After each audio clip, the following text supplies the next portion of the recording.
if I'm not LGBTQ plus, why is it relevant to my match day? So Stephanie, as your screen is highlighted in yellow, take it away. Well, I suppose it's really just going back to the kind of the point I made a little bit earlier in terms of, the role of allies. And I will say this as well, is that, through kind of we've built, as a Palace fan, I built a lot of new friendships with people that I didn't know before, at Palace, as a result of starting this fan group. And some of those are members of the LGBTQ plus community, and probably the majority are not, actually are just straight allies. And even within that, there's been an incident where one guy, sort of came up and had a chat with me, and he said, like, he said, my son's just come out. And he said, no, I'm going to be really honest with you. He said, until I saw your group and got to know you lot, I'd have been really worried for him because I thought his life was going to be shit. And that's the language that he used. He said, and it's made me realise that actually I have nothing to fear.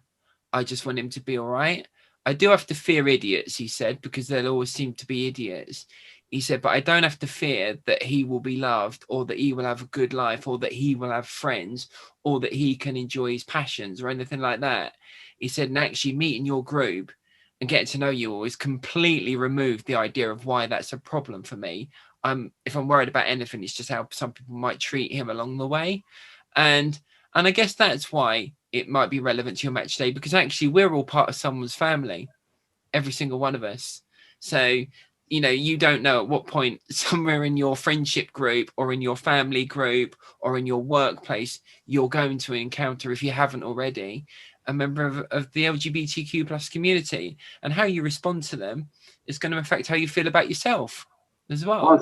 One thing I have to, having been involved with individual groups that wanted to set up a new group, it's always an amazing feeling when, for example, this weekend, so I don't know if many of you have noticed, but Bonds for Diversity have launched at AFC Wimbledon at the weekend, and so many groups they launch, they get their logo, and they create a Twitter and Facebook account, and it's like, right, we're live, and all of a sudden it's like it's almost like we're open to the barrage, whether it's good or bad. But my point is the power of a retweet, the power of a comment. And I'm just talking about, if you're not LGBTQ plus, your club starts a fan group. That supportive message, I really don't think people realise how powerful that is. No. Great to see. Well done. How can we help? How can we support? That stuff there goes a million miles, and I've seen it firsthand. I've realised that what that can be. And I mean, Daniel, just to bring in you're saying about potentially maybe starting a group or being involved in a group, talking about non-LGBTQ plus fans. I mean, how would that make you feel if you did start something and that's the kind of vibe you're getting from fellow Reading fans?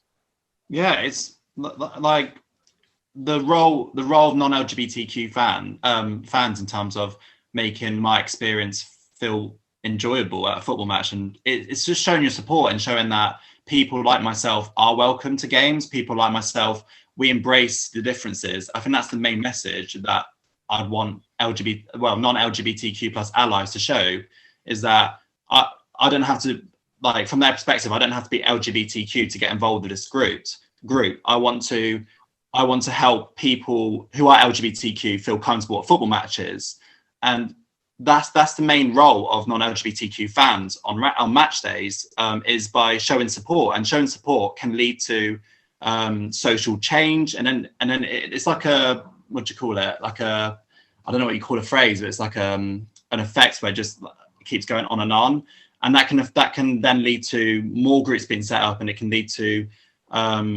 it might lead to a player coming out because they feel like most fans are actually starting to come on board with people being their unique selves. And it's all about, for me, for non-LGBTQ plus fans, it's all about, you don't have to be actively involved, but just showing your support for these groups and these fans, it makes a massive difference to myself. It makes me feel like I'm welcome. I feel like that's one of the messages that I haven't got so far from many non-LGBTQ plus fans at Reading, because we don't have a fan group and we don't have that presence there.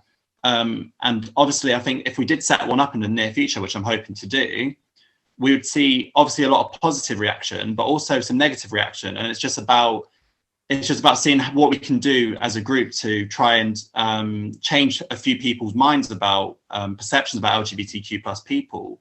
We're not there because we want the attention. We're not there because we want a rainbow corner flag. We're there because we support our team. We're there because we love football. And that's the whole thing for me. And it's all about, like Stephanie said, it's all about allies and showing your support and making people like me feel more comfortable to come out and watch football. Because there's still football fans out there who don't go to football games because they're gay, they're lesbian, and they're too scared to go because they're scared of the abuse or they're scared that they might be found out. So it's all about just showing support. 100% agree. I mean, Sam, I have to bring you in on this because at Villa, there are now quite a few fan groups that have sort of sparked into activation over the last 2-3 years. You've got Villains Together, you've got the Punjabi Villains who, and these groups are really good on social media. But one thing I love about what you guys have done at Villa is that you're working together and you're doing things together. You're at each other's events. And I think that's really, really important because it's great to have groups in isolation, but actually it's about supporting each other. So the fact that when I came and spoke at your event, which is brilliant, up in Birmingham, the fact you had the Punjabi Villains Together and the Sati Villains there together, the fact that I went and met a group of 30 Muslim women and took them to their first game, I was accompanied with Sam, Villa and Pad, and we done that together. Now, for those 30 women, it was their first ever experience watching a Premier League game of football, and they will remember that fondly. And they remember that, you know, Sam from Villa and Pad and Amwar from the Fans Diversity campaign, you know, took them to the game and shared that experience with them. So, and I know, Sam, that's really powerful what you do at Villa, and I think it's just to bring you in on that. Yeah, no, thank you again. Allyship is, we can all be allies. And I remember asking these questions at CBDB training. Sorry, I need to fill a glass of water up. Training at Charlton and asking what is an ally in football. And one person answered the question and said, "Oh, it's supporting someone who's LGBT in football." And I was like, "You're not right, you're not wrong." An ally is making sure that we can support someone's differences, different to our own, that are subject to discrimination.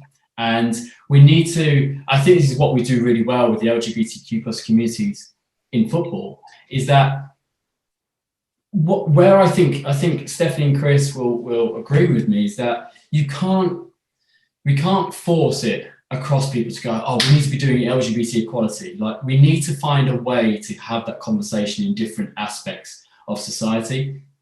And we talk about racism, because one thing we spoke about before was intersectionality. So if you remember that LGBT people can be within all different races, sexes, disabilities, genders, and we need to make sure that we are diverse. And one thing I do really well at Aston Villa, which I'm really proud of, is talking. Well, we have a campaign called Villa Allies, which is going into its next stage in 2021. And it's a campaign that really tries to empower the everyday fan. And when I say the everyday fan, the person that sort of gets the finger pointed at them, I'm trying to get it in my head to go, how do we empower the allies to support Villa and Proud, Villains Together, Punjabi Villains, and every Villa fan that turns up and player and staff member at Aston Villa?